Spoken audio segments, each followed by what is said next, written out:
Hello everyone, welcome back. This is lecture 14. Last time we stopped at Taylor's theorem with remainder, so we're going to pick up from there today. Taylor's theorem with remainder.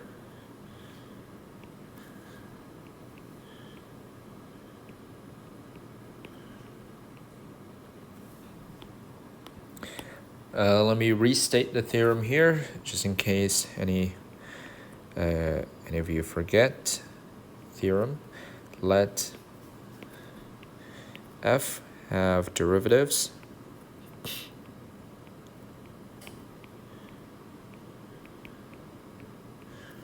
up through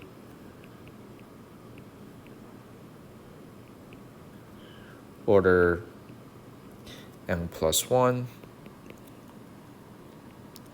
for every x in an interval I. Now this is important because the error, because in the end the error is something that depends on the n plus 1th order derivative. So if you don't even have derivative at some point, then this is not really well defined. Oh, and this interval has to contain C. Some number C.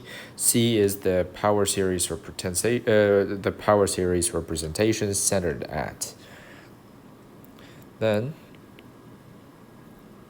for all x in I, f of x equals Sn of x plus r plus Rn, where Sn of x is the nth degree Taylor polynomial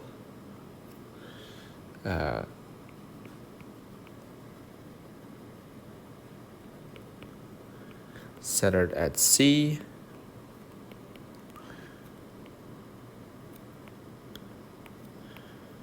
and Rn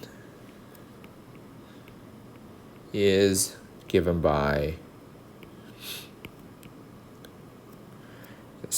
this equation. Rn equals f n plus 1 z divided by n plus 1 factorial times x minus c to the n plus 1, where z is between x and c. Remember, z between c and x. And this Rn is called the nth remainder.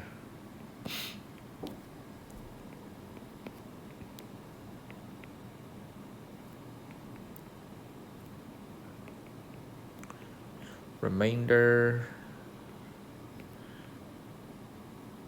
of f of x.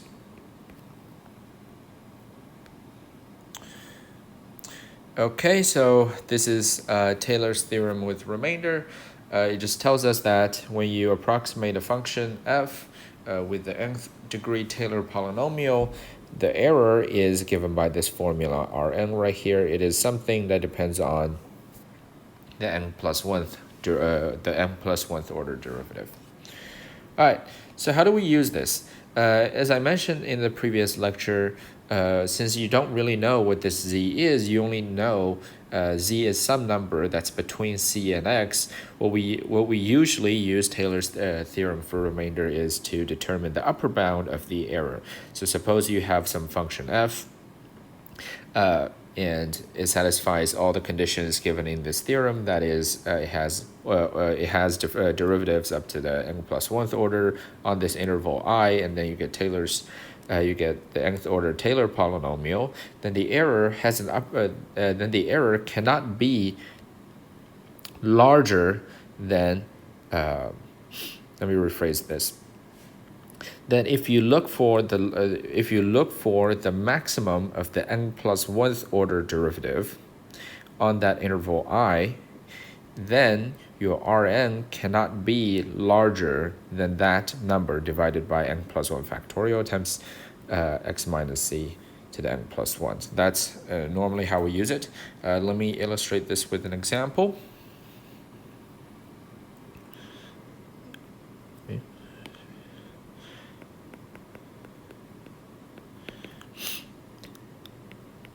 Let's approximate e to the minus 0.75 using a fourth degree Taylor polynomial.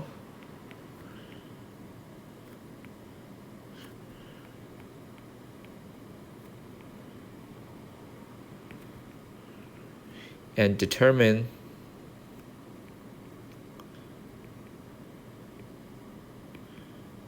the maximum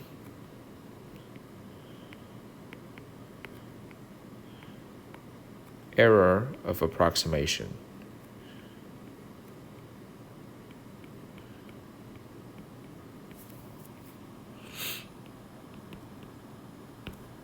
Let's first focus on the first part, that is to approximate it using a fourth degree Taylor polynomial.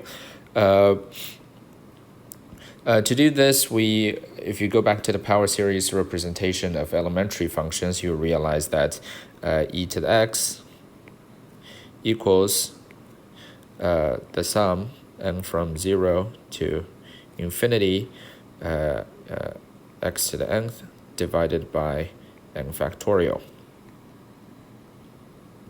This is the power series representation of e to the x. And then if you look for, all you do is you just replace this x with 0.75. And from 0 to infinity, minus 0.75 to the nth power divided by n factorial, e to the minus 0.75. Then the fourth degree Taylor polynomial is, you just take the first four terms of this, you get S4. Since it is a function of x, so let's just write this as a function of x, equals, the first term is 1, and then minus 0.75, then plus 0.75 squared divided by 2 factorial, minus 0.75 cubed divided by 3 factorial. Notice I'm pulling the signs out, so since minus 0.75 to cube equals minus times 0.75 cube because it's an odd exponent, and then plus 0.75 to the fourth divided by 4 factorial. So this is the fourth degree Taylor polynomials. It's just the first four terms. It's just the first 5 terms of the power series representation. Okay, so we have obtained the the fourth degree Taylor polynomial. All that's left is to determine the maximum error, and using the Taylor's theorem remainder, Taylor's theorem with remainder, by Taylor's theorem with remainder,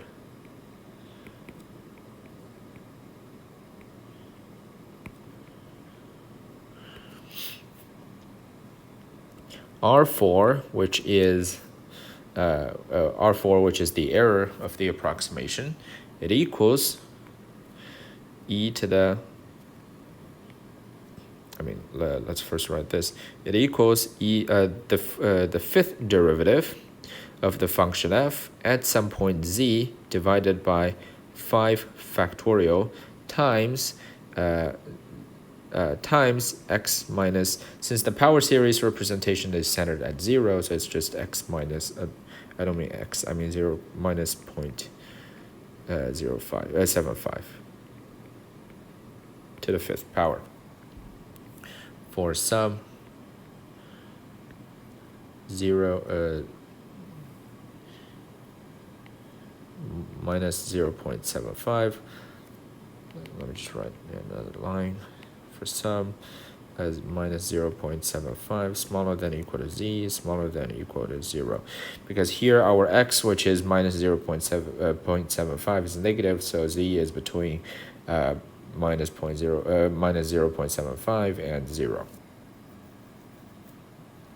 Okay, now what is the fifth derivative of the function? The function is e to the x, so the fifth derivative is again e to the x. So it's just e to the z divided by 5 factorial times minus 0.75 to the fifth. Okay, so, but we don't really know what this z is. That's why we're looking for the maximum error. So we just find the maximum of this number, e to the z. That's it. And we realize that e to the z has the maximum value, or I mean the minimum value, because hang on, let me just put an absolute value around our 4 first. It equals the absolute value of e to the z divided by 5 factorial times minus 0.75 to the fifth. Now e to the z is never negative, so neither is 5 factorial, so it's just e to the z divided by 5 factorial times 0.75 to the fifth with the factorial. Okay, now e to the z is largest when e to the z obtains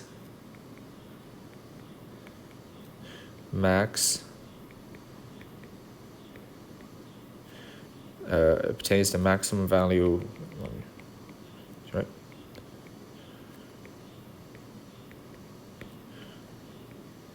Maximum value of 1.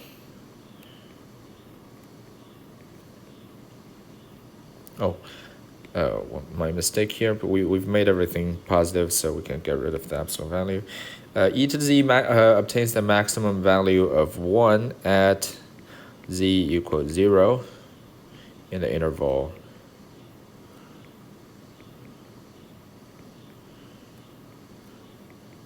minus 0.75 to 0. This comes from the simple fact that e to the z is an increasing function.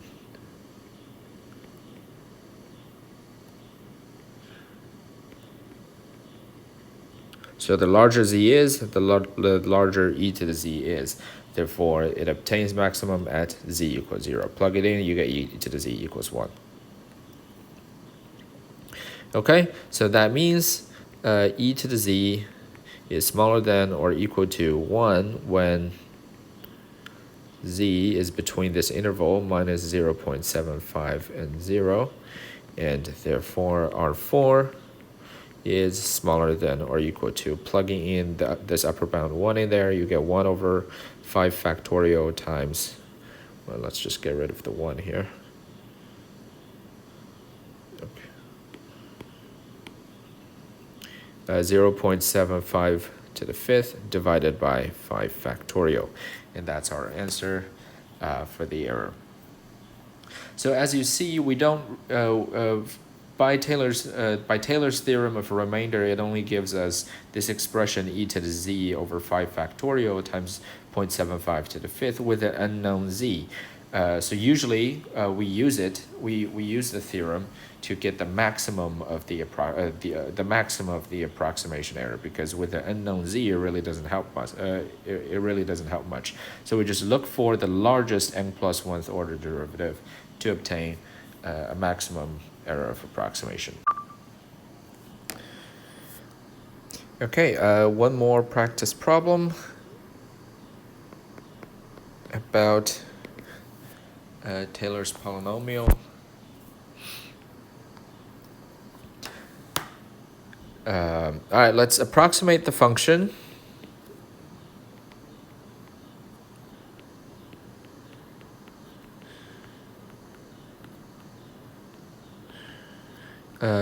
F of x equals x over x plus 1 with let's do a third order Taylor polynomial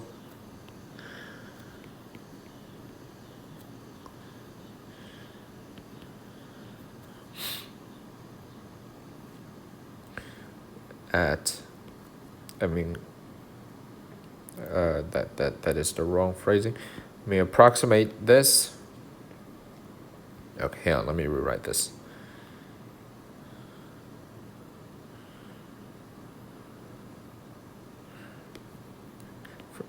F of x, the function is f of x equals x over x plus 1. Approximate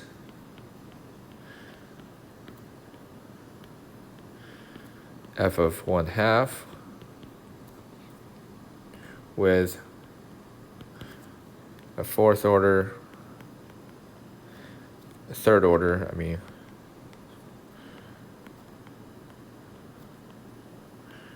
Taylor polynomial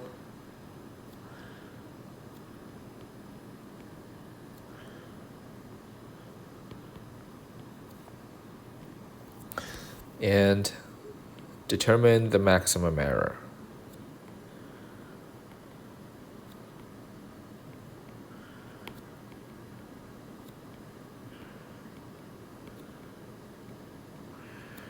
The maximum error possible.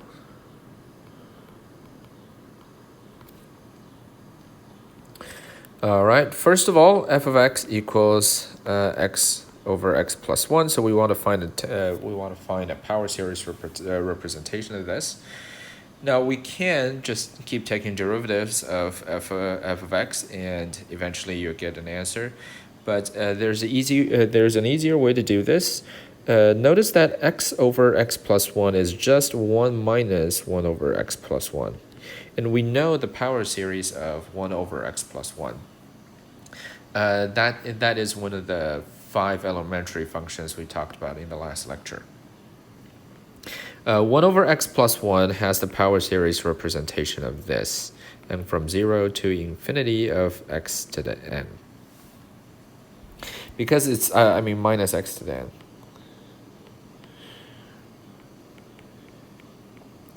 This comes from the formula of summation of geometric series.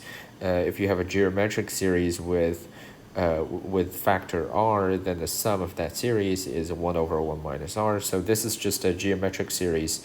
You can think of 1 over 1 plus x as the sum of a geometric series with factor minus x. So that's what we have here. Okay. Of course, this only holds when x is between minus 1 and 1, strictly smaller than minus 1 and 1. Now let's combine the 0th order term, which is the constant term. So you will find that this is just minus the sum n from 1 to infinity minus x to the n.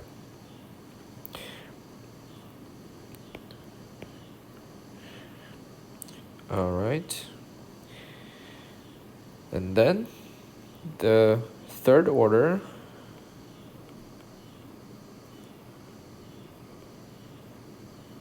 Taylor polynomial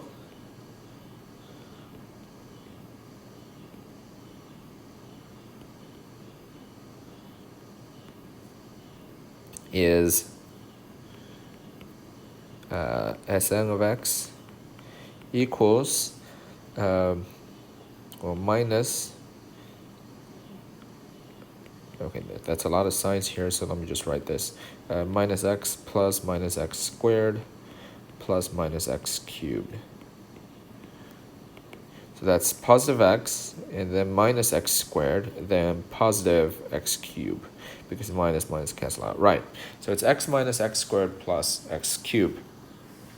Okay, and then Sn of 0.5 is just 0.5 minus 0.5 squared plus 0.5 cubed.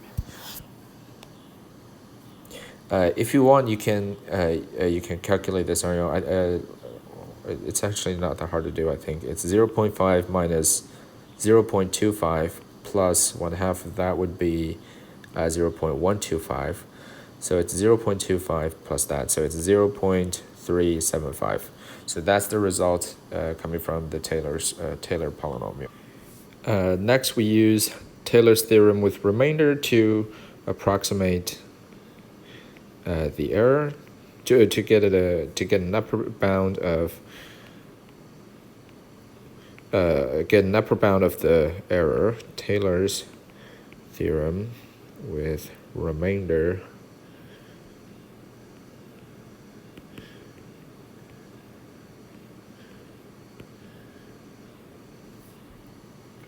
f of x equals Rn equals the fifth derivative of f at some point z divided by 5 factorial. We are looking for, we were looking at the third, it was the third order Taylor polynomial, so it's the fourth order derivative divided by 4 factorial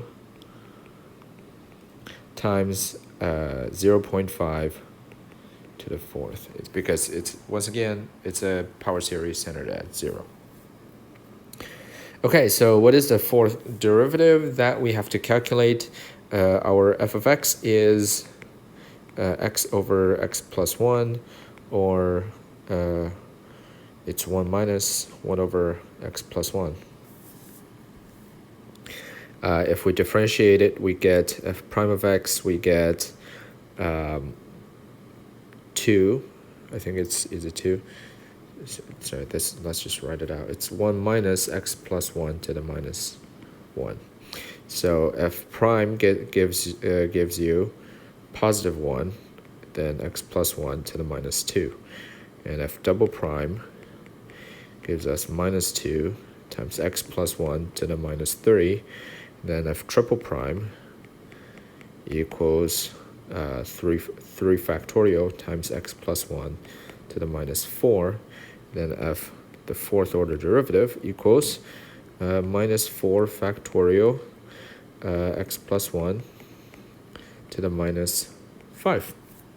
Okay, so we have Rn equals, the 4 factorial cancel out, so it's just minus x plus 1 to the minus 5. Why am I writing it so small? So it's just minus x plus 1 to the minus 5 times 0.5 to the fourth. If you take the absolute value, you get rid, z.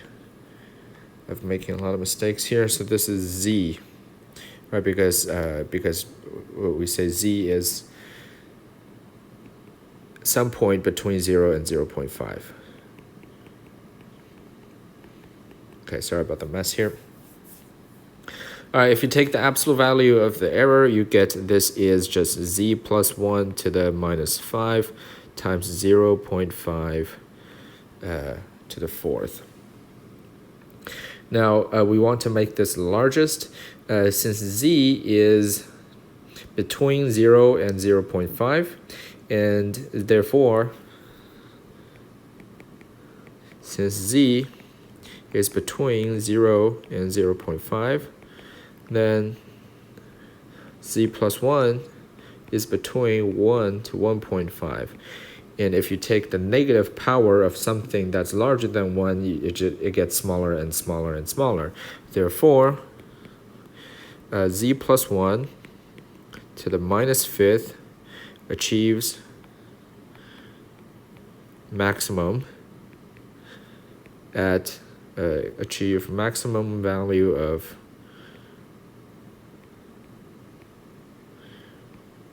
1 at z equals 0. Z equals 1. Z equals 0. Yeah. Okay, because z plus 1 is larger than or equal to 1, so the larger z plus 1 is, the smaller z plus 1 to the negative power is. And that tells us the upper bound of the error is just 0.5 to the fourth.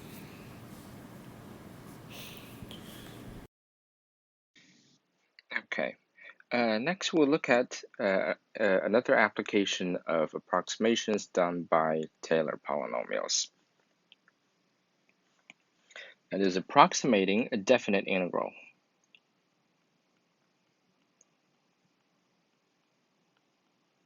Approximating a definite integral.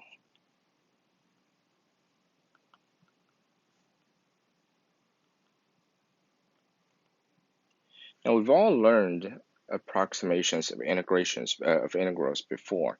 We've learned approximations using the left endpoint rule, and then the right endpoint rule, the midpoint rule, and finally the trapezoid rule. Now, the first three rules, the left endpoint, right endpoint, and the midpoint, they're all approximations done by fitting rectangles either underneath or above the curve, and then summing the areas of the rectangles, and that sum will give is an approximation of the definite integral. The trapezoid rule is kind of similar, except instead of rectangles, you use trapezoids, but the idea is similar. Now all of that is based on essentially the observation that the integral of a function geometrically represents the area underneath that curve. So we approximate that area either using rectangles or trapezoids. But Taylor's polynomials can be used to approximate a definite integral, but in a very different way. In this case, we are not talking about the geometric representation, or the intuition doesn't come from the geometric representation of a definite integral. It comes from the idea that Taylor polynomials can be used to approximate the functions itself. So we're not really coming from the geometric perspective, if that makes sense. We're just saying that since a Taylor polynomial can be used to approximate a function, then the integral of that Taylor polynomial is an approximation of the integral of the function itself. So what I mean is,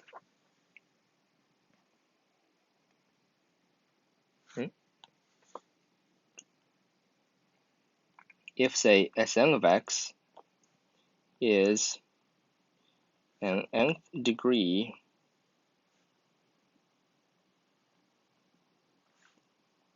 Taylor polynomial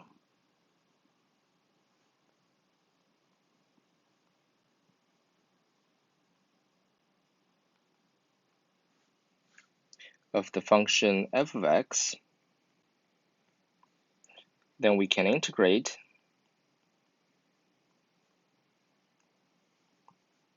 the polynomial Sn of x instead as an approximation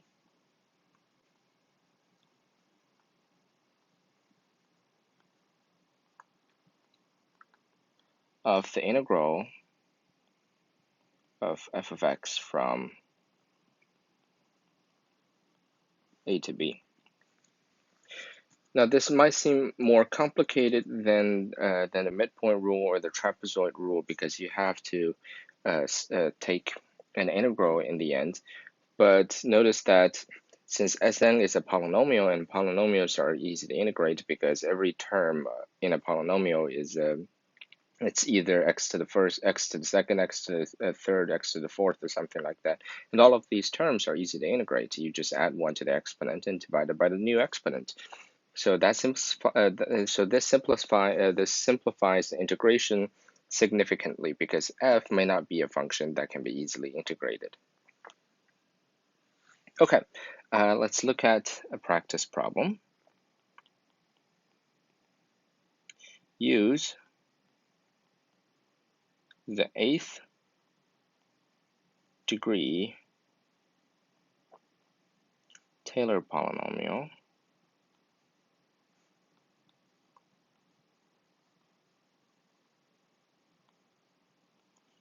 for e to the minus x squared, let's write f of x equals e to the minus x squared to approximate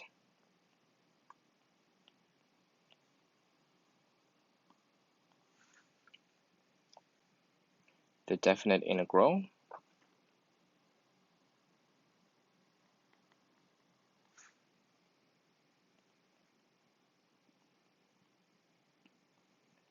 from 0 to 1 of e to the minus x squared dx. So the first step, of course, is to find the 8th degree Taylor polynomial in question. Now the function is e to the minus x squared. By using the definition, you can compute the first, second, third order degree, first, second order, third order derivatives, all the way to the 8th order derivatives, and that gives you a Taylor polynomial. But that's actually a little harder to compute because if you differentiate f, you get minus 2x times e to the minus x squared. And if you differentiate that again, you actually have to employ the product rule, and you end up with two terms, and one of these terms will have x squared in it. So if you differentiate that again, it will give you three terms, and the loop continues. You end up getting more and more terms. The good thing is we are, by the way, oh, so I forgot to mention, this is a Taylor polynomial. We're looking for a Taylor polynomial centered at 0. The good news is because we're evaluating the Taylor polynomials at 0, x equals 0, so most of these terms will disappear because most of these terms will have the form of like e to the x to the some power I times e to the minus x squared. And because x is involved and we're evaluating it at x equals 0, that term would disappear. So the good news is most of these terms will disappear. But nonetheless, it's not I'd say it's doable, but it's not a preferable method. The easy way is just to employ the power series representation of the elementary function e to the x. We know what e to the x is. The power series representation is the sum of n from 0 to infinity of x to the n divided by n factorial, right? Or equivalently 1 plus x plus x squared over 2 factorial plus x cubed over 3 factorial plus dot dot dot. Then all we have to do is just replace x with minus x squared. So e to the minus x squared is the sum from 0 to infinity of minus x squared to the n divided by n factorial. And that is 1, then minus x squared plus x to the 4th divided by 2 factorial, then minus x to the 6th divided by 3 factorial. Since we're looking for the 8th degree, let's compute one more term. That's, oh, that I mean 3 factorial, and then x to the 8th divided by 4 factorial, and then minus, and then plus, so on and so forth. So this is the power series representation of e to the minus x squared, and since we're looking for an 8th degree Taylor polynomial, and that will be the first 1, 2, 3, 4, 5 terms. Okay, notice, remember this, when you're looking for an 8th degree Taylor polynomial, you do not just pick the first 8 terms. It means you go up to the 8th order derivative. Now, the reason we don't have x or x cubed or x to the 5th or x to the 7th here is because if you actually evaluate these derivatives, the first order, the second, the third order, the 5th order, or the 7th order derivatives of the function f of x, you'll realize that these derivatives equal 0. Okay, so this is x to the 8th over 4 factorial is already the term that we obtained using the 8th derivative. It's not the 5th term of the power series. It's actually the 9th or the 8th degree term of the Taylor series. Of the Taylor series. The reason it's listed as the fifth term is because the x cubed, x fifth, and x seventh terms are 0. Okay, all right, so we clear that up, then the 8th degree Taylor polynomial would just be these 5 terms, 1 minus x squared plus x to the 4th divided by 2 factorial minus x to the 6th divided by 3 factorial plus x to the 8th divided by 4 factorial.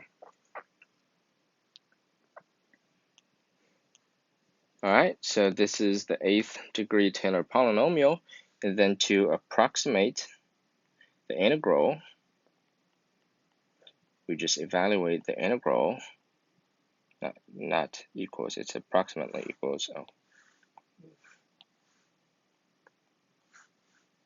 the integral from 0 to 1 of S8 of x dx, which is the integral from 0 to 1 of 1 minus x squared plus x to the 4th.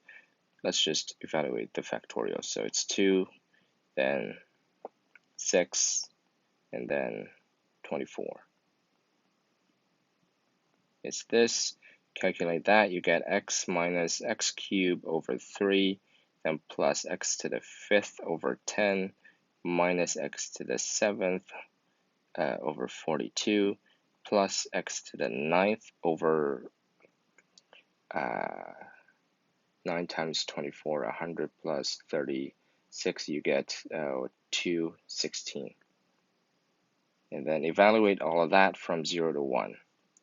Now, plugging in 0, of course, you get 0. So plugging in 1, you get 1 minus 1 over 3 plus 1 over 10 minus 1 over 42 plus 1 over 216. And that's the answer. So that's how we approximate a definite integral using Taylor polynomial.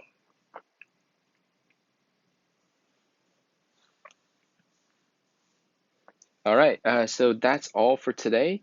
I will post an announcement about our schedule for next week. So we have a couple more lectures, and we have final on September the 10th, which is a Friday, I believe.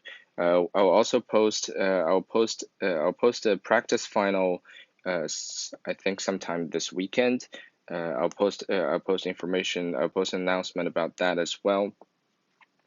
And we will go over. I will not post solutions of the practice final, but I will go over the problems in maybe Monday or Wednesday's lecture. So we'll have a review session, a review lecture before the final. All right, so I'll post an announcement on Canvas explaining all of this in detail. But that's all for today, and I'll see you all in the next lecture.